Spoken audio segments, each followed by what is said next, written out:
Tirsanasa, pada kesempatan ini kita berada di lahan melon,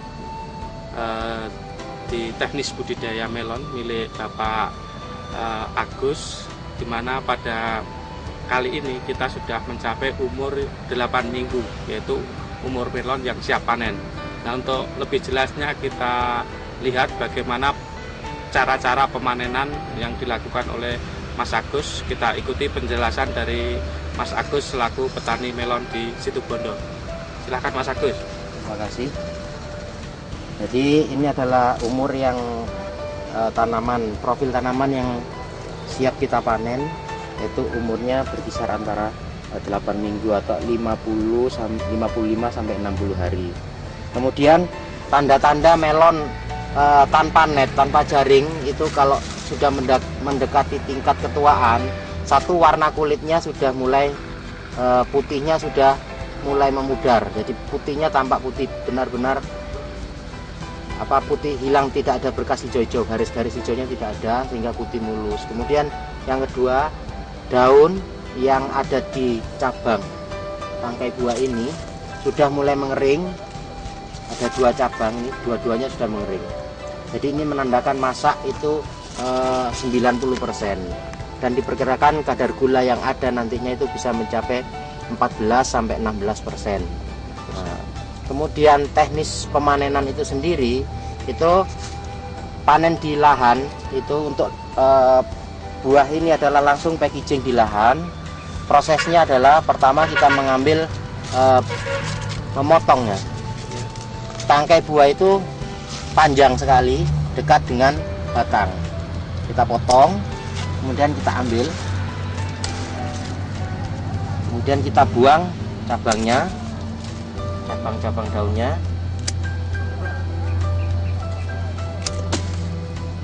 Posisi saat panen pertama itu harus diletakkan miring di atas bedengan, dengan tujuan getah-getah yang ada di sini nanti mengering. Setelah selesai proses pemotongan dilakukan, baru getah-getahnya sudah mengering, baru kita mengadakan proses sanitasi buah, yaitu dengan cara membersihkan buah ini dari debu, dari kotoran, itu sehingga nanti buah tampak eksklusif dan siap dipasarkan.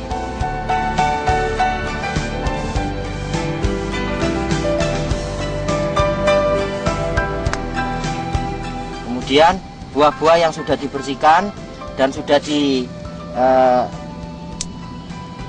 semuanya, kemudian tangkai yang satu dengan tangkai ini disamakan panjangnya. Setelah buah siap, sudah mulus, sudah bagus, maka langsung dipackaging ke dalam karton. Jadi kita masukkan ke dalam karton, di mana satu karton ini berisi 6-7 buah.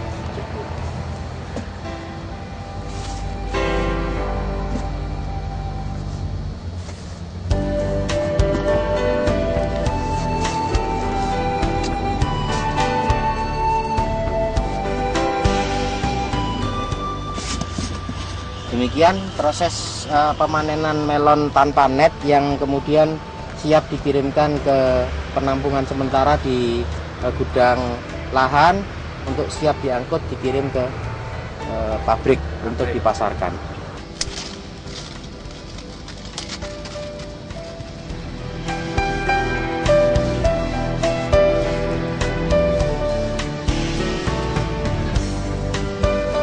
Jadi untuk meningkatkan kadar gula, tanaman bernet ini sangat cepat sekali meningkat kadar gulanya apabila melalui proses pengeringan. Jadi umur 47 atau 48 air sudah tidak boleh dimasukkan, dengan tujuan tanaman dapat kadar gulanya dapat meningkat dengan cepat gitu. Jadi dalam waktu 1 minggu itu kadar gula bisa, misalnya kadar gula kita uji dengan refrakto 11-12, dalam proses pengeringan ini berlangsung bisa meningkat menjadi 14-16. Ya. Jadi seperti itu. Jadi proses pengeringan sehingga tanaman tidak begitu kaku gitu. Jadi apabila buahnya sudah dipanen, kembali tanaman ini kita airi lagi untuk dibuahkan kembali. Dibuahkan kembali. Dua kali ya. Pada cabang-cabang buah yang kedua itu akan keluar buah kembali. Kira-kira sehabis panen ini Mas ya? Sehabis panen, jadi 1 sampai 2 hari setelah panen selesai, air langsung dimasukkan. Air langsung dimasukkan. Iya.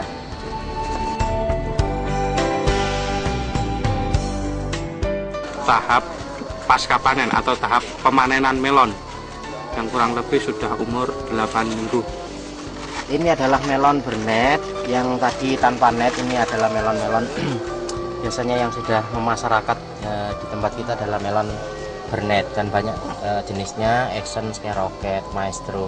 Dan kebetulan saya sangat menyukai untuk tanaman Skyrocket ini karena pasar itu bagus, dan ini bisa berwarna kuning kalau matang nanti, dan beraroma tajam. Ya, beraroma tajam. Kemudian untuk ciri-ciri panennya sama, kita lihat daun semuanya masih hijau, kemudian daun yang ada di tangkai buahnya sudah mulai mengering, sudah mulai ada bercak-bercak tanda ketuaan. Dan ini kita tinggal nunggu, misalnya kita petik tanaman ini walaupun tanpa dietrel bisa kuning nanti ini. Dan kita bisa lihat besar daripada buah ini, kira-kira beratnya 4 kilo ini Mas. Ini berat buah yang dihasilkan itu 4 kilo. Kemudian hampir rata ya, hampir rata kalau kita lihat pada tanaman bahwasanya berat yang dihasilkan itu rata-rata antara 3 sampai 4 kilo. Jadi sama yang tadi fungsinya yang dari Supernasa, mungkin kandungan yang sangat-sangat berperan sekali, yaitu yang kandungan lemak, protein, karbohidrat, dan asam humidnya yang sangat tinggi, sehingga itu sangat membantu sekali. Kita lihat dari proses penampakan jaringnya juga rapat ya. Beda panennya dengan cara yang bernet itu cuman pada proses sanitasi buahnya. Jadi kalau untuk melon seperti ini, misalnya ada seperti ini, kita tampak bahwa ada luka. Kalau kita lap kita tidak bisa bersih, jadi kita menggunakan sikat. Jadi untuk membersihkan, kita sikat. Jadi bulu-bulu kemudian debu yang ada di sela-sela antar jaring ini nanti bisa bersih. Jadi buah yang sudah disikat penampakannya akan beda dan bersih. Gitu. Bersih ya. Nah, ini perbedaan antara melon yang tanpa net dengan net. Jadi ini pun diperlakukan seperti ini kan kasar Mas ya. Ini tidak akan mempengaruhi karena memang ini sangat kuat sekali kulitnya, sehingga ada benturan apa-apa lebih kuat daripada yang tadi.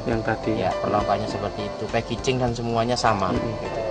Jadi tingkat cuman perbedaannya hanya pada proses sanitasi buah. Sanitasi buah. Ya. Mungkin itu yang dapat kami jelaskan. Kemudian untuk melon yang net ini dibuahkan berapa Mas? 2. Jadi sama semua 2. Ini 1 Mas ya. Ya. Nanti di atasnya akan berbuah lagi 1 ya. Ini tampak akan yang dicoba kan ada di sebelah timur, nanti bisa dilihat nanti. Di shoot sebelah timur bisa nanti buah atasnya itu sudah mungkin sebesar sekitar 1 kilo mungkin. Ini. Atas bawah. Mungkin yang bisa tampak ke sana. Total tanamannya ini berapa Mas? Untuk 1 petak ini 2000 ya? Iya. 2000 itu kalau rata-ratanya biasanya kami untuk buah bawah, khusus buah bawah kita mengharapkan itu 3 kilo. 3 kilo ya? 6 ton untuk yang panen ton ya. Untuk yang buah atas panen pertama itu 6 ton. 6 ton, panen kedua buah atasnya itu cuma 1,4. 1,4. Iya, dikalikan dengan 2000. Ya, jadi 2,5 ton. 2,5. Totalnya berarti 8,5 ton. 8,5 ton. Proses penimbangan.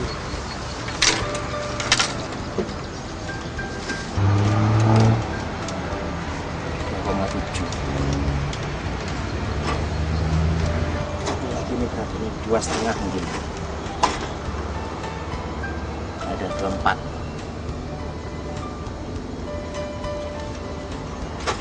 Yang tidur ini yang mendatar tadi Mas. Ini melon yang mendatar 2,2. Dan tadi di lahan itu kalau melonnya mendatar, berat yang dihasilkan itu antara 2 kilo sampai 2,2 untuk buah yang dapat dipanen pertama kali. Jadi sekaligus panen 2 buah kalau mendatar. Jadi panen 1 buah beratnya ini yang tadi yang mendatar tadi, yang kita lihat bahwasanya kalau mendatar kelemahannya ada cacat fisik.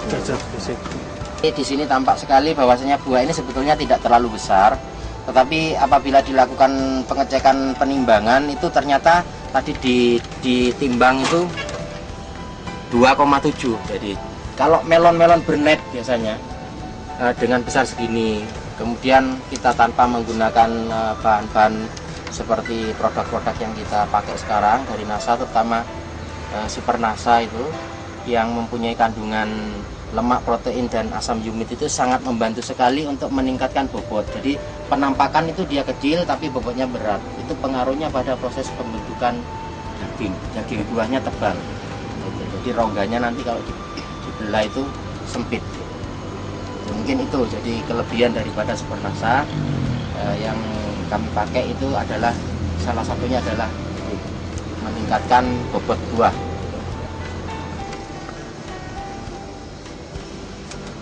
Semua lah kan, iso ini. Oh,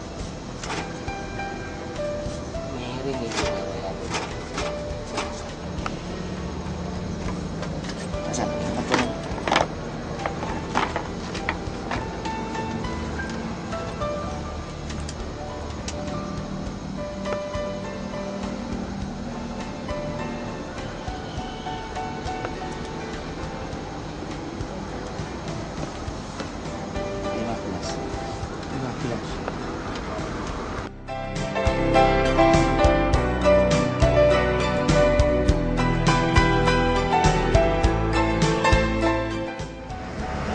Kalau ini manisnya tidak kelihatan, jadi tunggu 2 hari nanti baru bisa.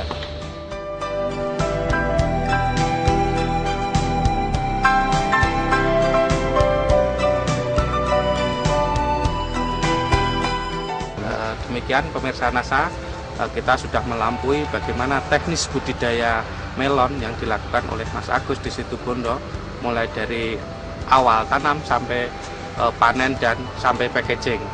Demikian Agus melaporkan dari Situbondo.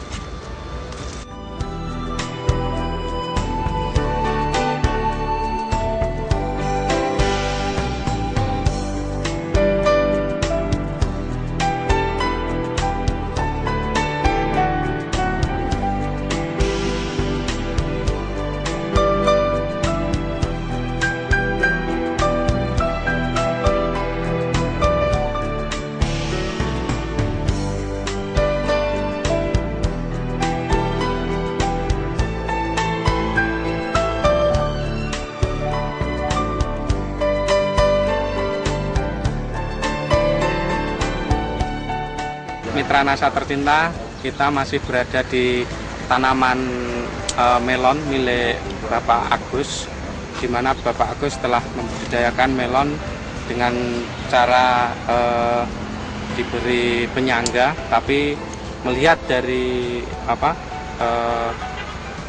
penelitian yang dilakukan Mas Agus dengan menggunakan metode dari produk-produk dari PT Natural Nusantara, Mas Agus juga membuktikan produk-produk Nusantara dari PT Natural Nusantara itu untuk budidaya melonnya itu dengan cara dibudidayakan secara budidaya seperti semangka. Jadi dihamparkan di lahan dengan disangga dengan jerami padi. Nah, untuk lebih jelasnya bagaimana teknis budidaya melon yang dilakukan seperti semangka, ini kita ikuti penjelasan dari Mas Agus. Selamat sore Mas Agus. Selamat sore. Nah, ini luar biasa sekali ini teknis budidaya melon yang dilakukan seperti semangka Mas Agus. Iya. Nah, ini bagaimana cara budidaya kok melon bisa dibudidayakan seperti semangka seperti ini Mas Agus? Ya, pada dasarnya untuk melon itu asalnya memang mendatar ya. Jadi untuk lahan-lahan di mana di daerah hortikultura lain di Taiwan, di Australia itu semuanya petunjuknya itu mendatar. Dengan adanya hal tersebut kami mencoba untuk membudidayakan model semangka. Dan karena produk-produk NASA yang dipakai tegak itu bagus, itu saya yakin itu dengan model mendatar itu nanti hasilnya akan lebih bagus gitu. Karena energi yang digunakan untuk tanaman tidur akan lebih terfokus dan buahnya akan lebih cepat besar gitu. Dan bisa berbuah lebih dari satu sekaligus. Jadi di sini ada beberapa contoh langsung bisa berbuah 2 untuk awal di depan, kemudian di belakang sudah mulai berbuah lagi nanti ini. Kalau ini dipanen, yang sebelah sini akan membesar Mas, pada bagian ujung-ujung ini akan membesar. Jadi selisih panen antara buah satu, panen pertama 2 buah langsung AB ya. Kemudian yang ketiga CD-nya itu bisa selisih 2 minggu, kita bisa melakukan panen lagi. Jadi satu pohon itu kita bisa memelihara 4 buah. 4 buah ya. Iya, jadi satu pohon 4 buah. Kemudian jarak tanamnya itu kita lagi, memang lokasi ini adalah lokasi penelitian. Jadi jarak tanam ini ada yang 60, ada yang 50, ada yang 40. Kemudian kami mencoba 1 cabang Mas. Kemudian ada yang 2 cabang seperti tampak di sebelah selatan itu 2 cabang. Jadi 1 cabang itu 2 cabang. Kemudian kalau proses perawatannya sama dengan berdiri sebetulnya, cuman tinggal buahnya dipelihara 2. Ya kalau yang berdiri 1. Kemudian ini 2 dan dibuahkan pada cabang ke 8. Ke 8 ya, ke 8 sama 9 ini. Kemudian waktu panennya juga lebih cepat ini Mas. Waktu panennya lebih ya. cepat ya. Nah, aplikasi super produk NASA ini pada umur berapa saja Mas? Sama dengan yang berdiri Mas. Jadi 135 itu untuk POC NASA sama hormoniknya. Iya. Kemudian untuk 46-nya itu pupuk kimia ditambahkan dengan Super NASA sama Glio. Ya, itu sama seperti itu proses pemakaiannya. Ini diperuntukkan untuk menunjang proses kesehatan tanaman itu sendiri. Karena mungkin yang ini perlu dilihat yang sangat membantu. Mungkin di sini kandungan NASA itu yang tampak mungkin sangat bagus. Lihat ada lemak dan protein yang sama asam yumatnya ini. Asam yumat ya. Asam yumit ini sangat berfungsi sekali karena nanti ini fotosintesa meningkat dengan fitokromnya yang semakin bagus. Ini daunnya akan mengkilat nanti Mas. Jadi kalau ini umurnya sudah siap panen Mas, dalam kondisi seperti ini gitu, kita proses pengairan masih berlangsung, ini masih tahan Mas, daripada yang tegak. Daripada yang tegak ya. Jadi lebih bagus tanaman yang kita pelihara dengan mendatar gitu. Cuman kelemahannya kita memang kesulitan dalam hal mencapai kualitas buah itu nanti antara yang super A, B itu ya, itu perbandingannya memang lebih bagus yang tegak. Nah, ya. Seperti tampak di sini, ini cacat ini sudah. Iya. Ini buah masuk semua, kadar gula masuk, tapi secara fisik dia cacat. Gitu. Ya. Jadi sebagian banyak sekali gitu sampai 20% buah itu cacat gitu. Tapi dia kadar gula cukup bagus gitu. Cuman penampakan luar fisiknya itu sudah kurang, lebih bagus sana. Hanya untuk nilai ekonomis memang mendatar lebih menjanjikan. Untuk sementara begitu. Jadi dari hitungan analisa biaya antara kos dan yang dikeluarkan dengan input yang kita hasilkan, tanaman mendatar ini jauh lebih menguntungkan. Ya. Karena bisa dibuahkan 4 Mas. Ya, dengan 2 kali panen. 2 kali panen. Rata-rata berapa Mas? Kalau yang panen pertama seperti tampak di sini, ini berat buah antara 2 sampai 2,2. 2,2 ya. Berarti sekali panen kita katakanlah bisa panen 4 kilo satu pohon. Kemudian nanti yang ujung Mas, yang ini, yang pada bagian ujung itu kita bisa panen lagi. Itu rata-ratanya 1,5 3 kilo. 3 kilo ya. Berarti satu tanaman bisa 7 kilo. 7 kilo. Iya. Satu tanaman 7 kilo. Mungkin itu yang dapat kami sampaikan. Demikian reporter Agus dan kameramen Hakim melaporkan dari Situbondo. Salam NASA.